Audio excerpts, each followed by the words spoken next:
Oui, un mot de David Gaudu qui s'est longuement confié dans les colonnes du journal L'Équipe. Oui, le grimpeur de 29 ans est revenu sur ses trous d'air rencontrés la saison dernière, ce qui a notamment occasionné un changement d'entraîneur. Luca Festa a remplacé David Hahn. Le coureur de la Groupama FDJ a également évoqué le traitement médiatique qu'il subit depuis plusieurs années. À la question « Qu'est-ce qui a posé problème dans votre traitement médiatique ?» il répond « L'acharnement. C'est sûr que je n'ai pas été bon parfois, comme l'histoire avec Arnaud Desmar, son ancien coéquipier qu'il avait critiqué sur les réseaux sociaux. Mais derrière, on s'est trop acharné sur moi. En France, beaucoup de gens sont prêts à te cracher dessus quand tu es au fond du trou, parce qu'ils étaient jaloux quand tu réussissais. » Merci beaucoup, Juju, des mots très forts de la part de David Gaudu. Si à un moment sur les plans, vous voyez Yoann Rioux avec quelqu'un, tout va bien, c'est juste l'ingénieur son qui le rééquipe parce qu'il n'était pas équipé, notre yo-yo national. Bon, c'est pas la première fois qu'un sportif prend la parole pour parler un peu du traitement médiatique qu'il peut subir. Si vous n'avez pas lu cette interview, elle est disponible dans l'édition du jour du journal L'Équipe ou sur l'application ou sur l'équipe.fr. Alison, tu as été une très très grande athlète. Est-ce que tu comprends les propos de David Gaudu sur le traitement médiatique? Tout à fait, je les comprends totalement. Je pense qu'on a une certaine tendance en France quand on a beaucoup d'attentes envers nos athlètes et qui ne répondent pas présents dans l'immédiat ou à l'instant T. Il y a un certain acharnement. On l'a bien vu avec par exemple Laure Manodou quand oui, c'est vrai. après ses grands succès, elle était idolâtrée, grande star. Et puis il y a ces Jeux Olympiques de Pékin, ça se passe moins bien, il y a un peu une descente aux enfers entre-temps. Et on sent on a mêlé sa vie privée dans le cadre de Laure Manodou, exactement. on en a parlé dans son documentaire. Exactement, et donc tout ça vient se mêler, et donc les gens finalement, au lieu de l'aider, elle est au fond du trou, et donc ça enfonce. On l'a vu avec un Paul Pogba, par exemple.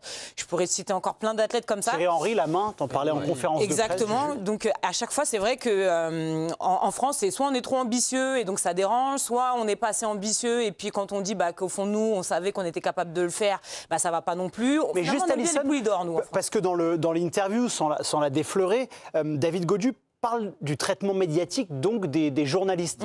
Est-ce que toi, tu vois une vraie différence parfois entre le traitement de la part du grand public et la presse qui s'acharne? Tu as eu ce truc-là? Moi, je ne l'ai pas vécu personnellement, mais par contre, je trouve que c'est assez visible quand même depuis... on voit que la place des médias a pris énormément de place quand même. Ouais. Et c'est vrai que le public vient se mélanger à tout ça. Et donc, c'est assez compliqué pour les athlètes de gérer parce qu'on sait que dès qu'il y a un petit pépin, dès qu'il y a un truc, ça s'enraye assez rapidement. Ça prend des propensions exagérées même à certains moments. Et donc, c'est compliqué à gérer pour l'athlète parce qu'il n'y a pas vraiment la différenciation entre les médias et le grand public. Et c'est dur parce que tu essaies de t'en sortir, tu essaies de trouver des solutions et des fois, ça marche pas de suite, et finalement on fait que t'enfoncer encore et encore, et c'est pas toujours facile de revenir à la surface, quoi. Yoann, même si tu fais encore très jeune, tu es un journaliste d'une certaine expérience, est-ce que tu trouves que les médias, comme David Gaudu le dit dans cette interview, jouent parfois un rôle néfaste dans l'acharnement? Non, les médias, alors par rapport à la presse, surtout en France, nous on est vraiment une presse très très très gentille. Oui. J'ai vécu 7 ans en Italie où tu as déjà de nombreux journaux sportifs dans différentes villes où là vraiment, là ils t'éreintent, là c'est des campagnes, alors qu'en France... Même on l'a vu avec Mbappé en début de saison en Espagne, par exemple. Sûr. En revanche, là où Gaudu a raison, et il n'a pas raison par rapport au phénomène médiatique, l'équipe n'a jamais fracassé Gaudu, le Parisien n'a jamais fracassé Gaudu, au contraire on est pour lui, mais en revanche par rapport à l'opinion publique, mais Gaudu nous a fait rêver sur le Tour de France, il a été absolument extraordinaire sur l'équipe de France, il n'a pas été tout proche de gagner le Tour de France, mais quand même il était fait 4e en 2022. Bien sûr, il était énormissime. Et là, il y a des gens aujourd'hui, parce que c'est le problème aujourd'hui de la génération actuelle, avec les réseaux, avec les mecs qui se font démonter, alors que Gaudu, il a été absolument extraordinaire sur le Tour de France. Il a eu un niveau de dingue. Et quand tu es top 4 du Tour de France, c'est un truc de dingue. Même il a été des gens très bon sur la Vuelta également. Et là où il a raison, parce que tu passes à côté 6 mois, tu passes à côté d'un tour, tu te fais défoncer, tu te fais de laminer par des gens, parce qu'en France, déjà, on n'aime pas le sport. Et moi, je pense à Thibaut Pinot, qui a quand même failli gagner le Tour de France en 2019, ou à 2 jours de l'arrivée, le vendredi à 14h. On pense qu'il va gagner le Tour de France ou qu'il va être 2e. Thibaut Pinot est un coureur absolument extraordinaire et toute sa carrière, oui, c'est un loser, il n'a rien gagné, Thibaut Pinot. Mais Thibaut Pinot, il nous a fait rêver. Thibaut Pinot, il a fait rêver des générations. Thibaut Pinot, il m'a fait pleurer. Et j'ai pas envie qu'on retrouve à la même situation avec Gaudu. Il faudrait encourager le niveau même si sans faire offense à David Gaudu, entre Thibaut Pinot et David Godu, je prenais un exemple, tu vois, pour te dire quand même, bien sûr. Même Thibaut Pinot, qui a été à 2 jours, qui est un du Tour de monument du France, cyclisme français, qui a failli gagner le Giro, qui a fait un coureur absolument anachronique, romantique, sentimental. Même lui, il s'est fait défoncer parce que il gagne pas. Mais en vélo, quand tu fais déjà 2e ou 3e, quand tu donnes des émotions. Et il y a que les gens qui sont pas montés sur un vélo qui. Mais c'est ça. Et les gens, en fait, le problème de Godu, c'est qu'on n'a même pas accepté qu'il rate un Tour de France ou alors une période de méforme. Mais ça fait partie de la carrière des coureurs cyclistes aussi, parce que le cyclisme, on sait très bien, c'est un sport tellement éreintant, tellement intransigeant, tellement dur. Alors évidemment, il n'y a que 3-4 coureurs qui, eux, n'auront jamais de jour sans dans leur carrière. Mais Godu, il va revenir, il est déjà revenu. Et franchement, au contraire, protégeons-le au lieu de défoncer. Sans jouer l'avocat du diable, il y a aussi un statut. Je veux dire, David Godu est devenu, avec le départ de Thibaut Pinot, le leader de la Groupama FDJ. Et donc, résultat, il faut aussi savoir gérer les attentes quand on est leader, Mathias. Oui, moi, c'est ce qui m'embête un petit peu. C'est qu'on a parlé de cette affaire avec Arnaud Desmar sur les réseaux où il avait mal parlé. Mais il était leader. C'est grâce et à cause de lui qu'il est devenu leader, parce qu'il a fait 4e de ce Tour de France en 2022. Exactement. Donc évidemment que derrière, il y a des attentes et que quand vous décevez en termes de résultats, évidemment, on va pas dire que tout est beau, tout est rose. Donc ça fait partie de son travail aussi. C'est le leader de la Groupama FDJ.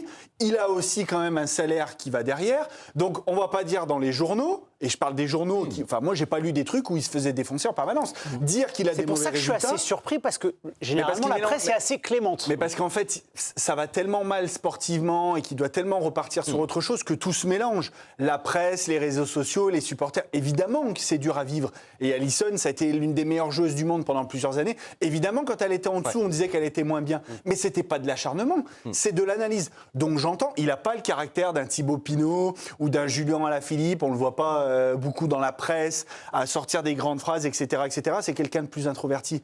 Mais je suis désolé, David, on va pas dire que t'es bon, alors que sur l'année 2025, on a 2 événements à retenir, c'est que tu as gagné une étape sur le Tour d'Oman et une étape sur la Vuelta, et le reste du temps, il faut aller te chercher plus loin que le top 50 de toutes les étapes. Donc ça fait partie aussi de son travail. Avant de parler de la main de Thierry Henry avec Juju, par rapport à ce que tu disais, j'ai une petite question pour toi, Alison. Quand on est au fond du seau, quand on est un athlète de haut niveau, est-ce qu'on ne devient pas un peu parano? Comment on vit cette période-là, en fait? Oui, c'est vrai qu'il y a un danger à devenir parano. Et justement, c'est là qu'il faut s'écarter justement des médias et justement rentrer un peu plus dans sa bulle. Parce qu'en fait, on est nourri par ça constamment. Et donc, il y a un espèce de cercle vicieux qui s'installe. Et c'est la dangerosité réellement. Après... moi, le conseil entre guillemets que j'aurais envie de lui donner, c'est que ok, t'as pas fait une saison à la hauteur des attentes. Il a eu des blessures, etc. Il a aussi des circonstances atténuantes. Exactement. Faut qu'il se reconstruise, tout simplement, step by step.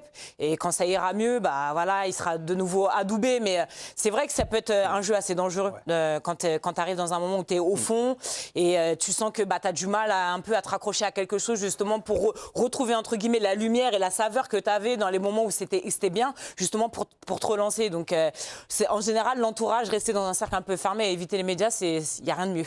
Un qui a fui la France, carrément.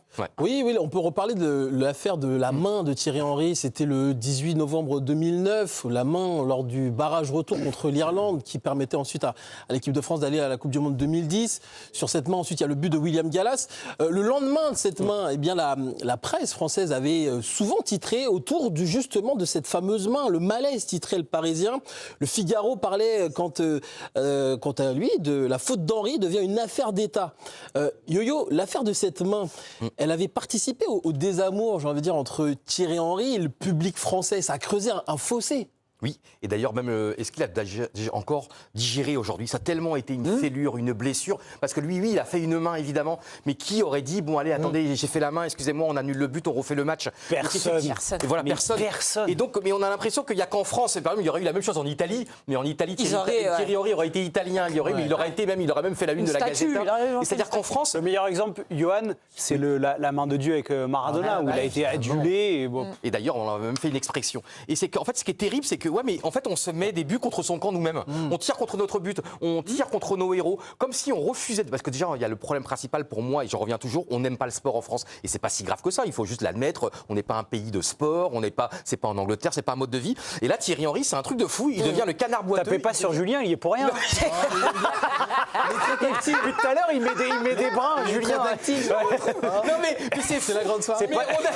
Mais on a l'art on a l'air en fait de, on n'aime pas les héros, on n'aime pas les gens qui en fait, on brûle aussitôt ce qu'on a aimé. Mais on a un vrai problème, je trouve, psychologique. Qu'est-ce qu'il a cet état d'esprit dans ce pays?